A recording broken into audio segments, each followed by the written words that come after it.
beleza? Bom, a gente está passando por esse momento de dificuldade e mediante a isso a gente precisa buscar aí soluções em conjunto para poder seguir com o nosso ano da melhor maneira possível, para tentar aproveitar as coisas da melhor maneira possível. Não vai ser fácil, a gente está se adaptando, os professores, a escola está fazendo o possível, tia Renata, tio Alan, e a gente está em conjunto tentando buscar melhores soluções. É uma das soluções que a gente achou, de acordo com as orientações do MEC, dos órgãos públicos, para fazer da melhor maneira possível para vocês poderem ter um aproveitamento. Então eu estou aqui para a gente dar seguimento aí no nosso conteúdo, nas nossas matérias, e a gente vai criar mecanismos para que vocês possam tirar as dúvidas e tudo mais. Então a gente vai iniciar fazendo uma revisão da matéria do capítulo 2, que a gente trabalhou em sala de aula na última semana anterior à paralisação. Então a gente começa desse ponto, desse ponto onde a gente parou. A gente não vai seguir adiante, eu vou fazer uma pequena revisão, os principais pontos do capítulo 2, para a gente recapitular, e aí na próxima aula, no próximo vídeo, a gente vai tratar os assuntos novos do capítulo 3. Antes disso, a gente vai fazer as correções dos exercícios do capítulo 2. Tá bom? Vamos lá, conto com vocês, conto com os pais de vocês, tenham calma, fiquem em casa e acompanhem da melhor maneira possível. Vamos lá. Bom, pessoal, então a gente vai começar pela aula revisional do capítulo 2. Nossa primeira aula vai ser uma revisão do capítulo 2, daquilo que a gente trabalhou em sala de aula na última semana antes da paralisação. Vai rever algumas coisas em relação ao capítulo 2. Bom, uma das primeiras coisas que a gente trabalhou na última aula foi em relação às teorias de criação. A gente sabe que existem várias hipóteses que levam a gente a pensar de que maneira o homem surgiu no mundo, de que maneira o homem apareceu, ou de que maneira ele se desenvolveu. E aí, em relação às teorias da criação, a gente vai falar sobre as duas principais teorias da criação, e vai desenvolver um pouquinho mais uma delas. Bom, sobre as teorias da criação, a gente vai levar o pensamento para duas hipóteses. Uma hipótese religiosa e uma hipótese científica. Tá bom? Então, a primeira hipótese que nós vamos tratar é a hipótese religiosa. É aquela que vai nos falar sobre o criacionismo. É a teoria criacionista. Essa teoria criacionista, como eu acabei de dizer a vocês, ela é uma teoria religiosa. Como ela é uma teoria religiosa, ela é uma teoria que está ligada à religião. Basicamente, pessoal, essa teoria está ligada e fundamentada naquilo que nos traz a Bíblia, que é o principal livro do cristianismo. É o livro sagrado dos cristãos, que conta a história do surgimento de tudo, desde a criação por Deus até os dias de hoje, até as passagens de Cristo pela Terra. Dividida em duas partes, Antigo e Novo Testamento. No Antigo Testamento a gente encontra essa parte que fala sobre a criação. Lá no início, no livro chamado de Gênesis. A palavra Gênesis significa justamente início, começo. Então, fundamentada na Bíblia, nós temos uma teoria sobre a criação. Mas sobre a criação de quê? Sobre a criação de tudo.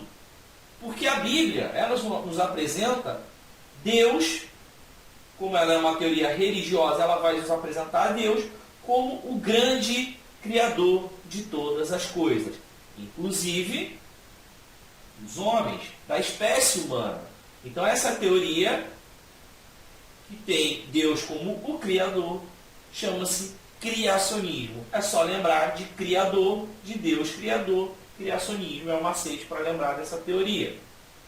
Pessoal, eu não vou aqui nem questionar e nem apoiar nenhuma nem outra teoria. O nosso trabalho aqui é entender as duas teorias, ok? E saber lidar de maneira legal com as duas. E aprender o que o livro traz sobre elas. Então, tendo Deus como o grande Criador de todas as coisas, inclusive dos homens, aqui a gente tem uma imagem que ilustra, ela representa a criação dos primeiros humanos. Segundo a Bíblia, Deus teria criado primeiramente o homem, Adão, e depois, a partir de Adão, criado a Eva. Isso é de acordo com a tradição cristã. Ok? Então, isso é a teoria do criacionismo. Já a teoria do evolucionismo, ela é uma teoria que a gente vai chamar de científica. Por quê? Porque ela tem bases na ciência. Baseadas em estudos científicos, é que a gente vai ter essa teoria e que essa teoria ela vai se desenvolver. Ok? Diferentemente da teoria religiosa, o evolucionismo ela é uma teoria que vai se desenvolver mais. Ela vai ter vários braços, vários estudos, vários pensamentos diferentes em torno dela. Bom, essa teoria nos apresenta que todas as coisas surgiram de uma evolução. Ou seja, as coisas vão evoluindo e vão se tornando coisas novas, ok? Melhores, mais desenvolvidas. Para lembrar de evolucionismo, é só lembrar da palavra evolução, que está destacada aqui.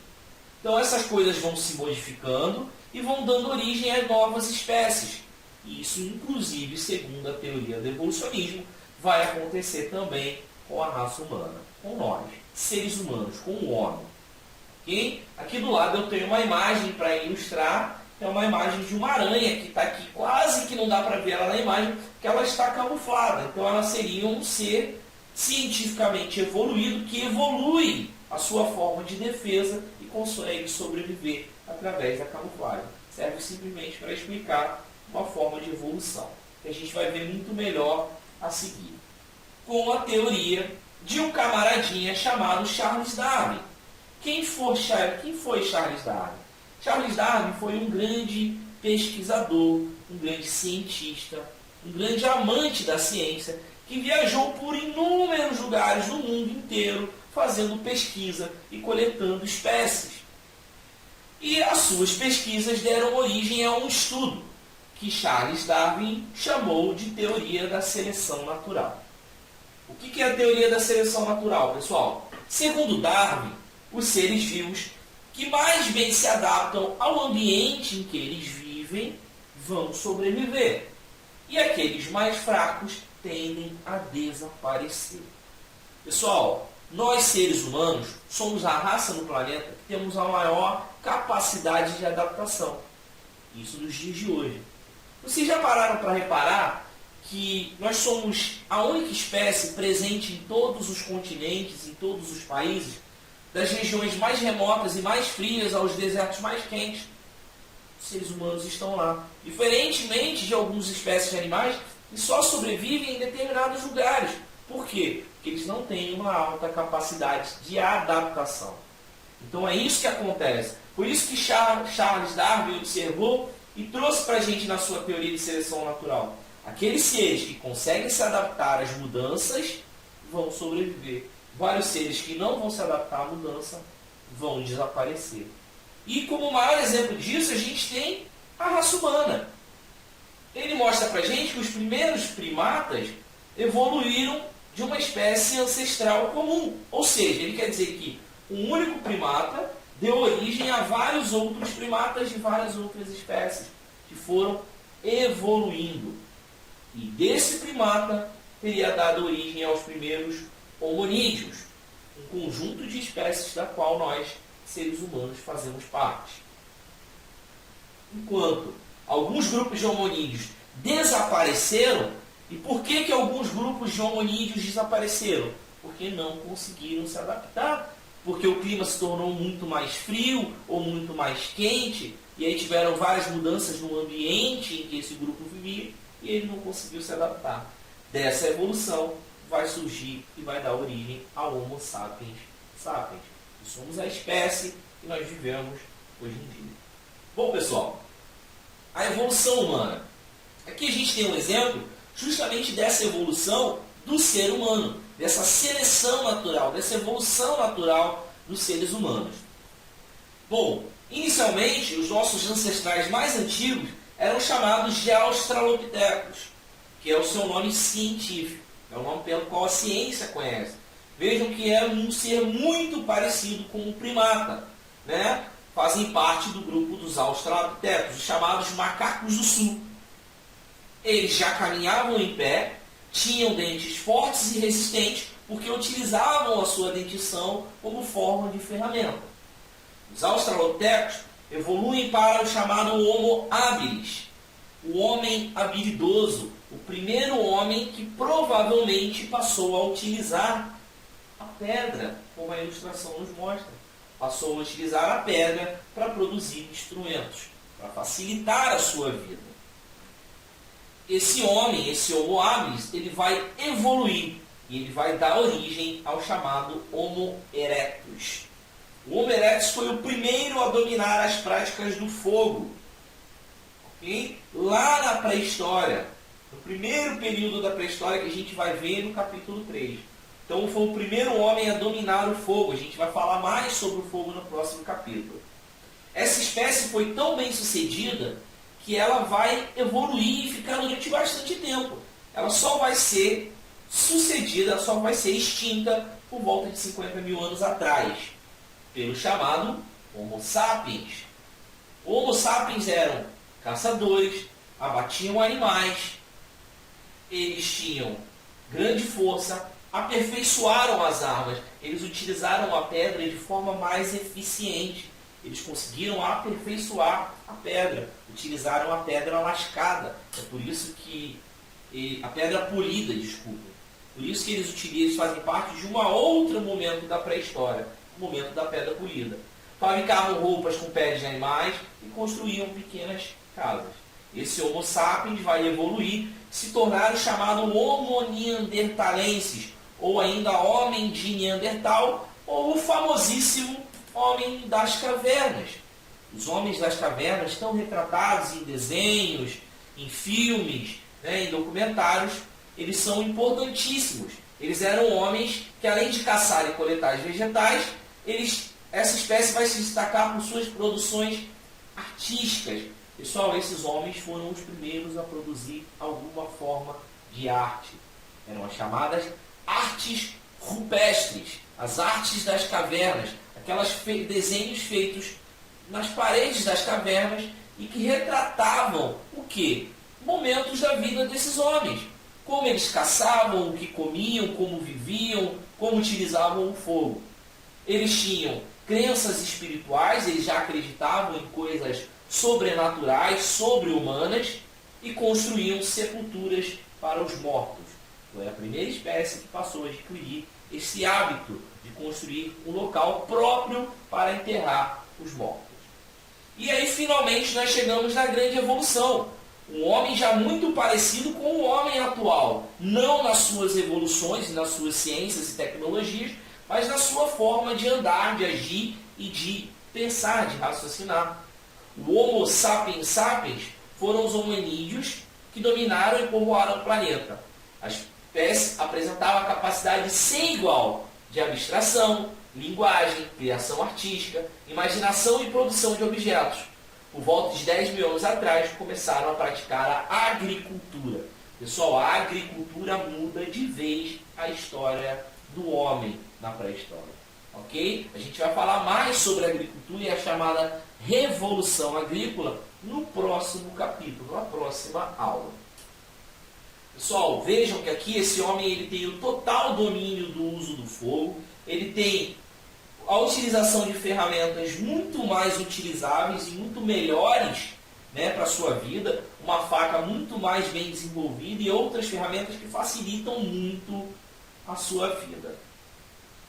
Okay? E aí, pessoal, essa evolução, esses seres humanos, esse Homo sapiens sapiens, ele vai se espalhar.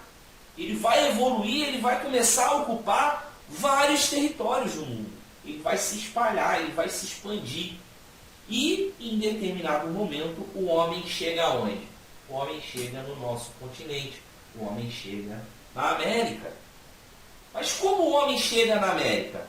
Bom, a gente tem duas hipóteses. Duas prováveis hipóteses das quais o homem chegou na América. O que não quer dizer que uma ou outra esteja certa e a outra errada, ou que ambas estejam erradas. O mais provável é que ambas tenham acontecido quase que durante o mesmo período, ou com um intervalo de tempo pequeno.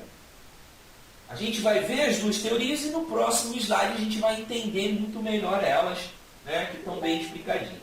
A primeira hipótese fala que os seres humanos atravessaram a extinta ponte gelada que unia o norte do continente da Ásia, a chamada Sibéria, na Rússia, até a América.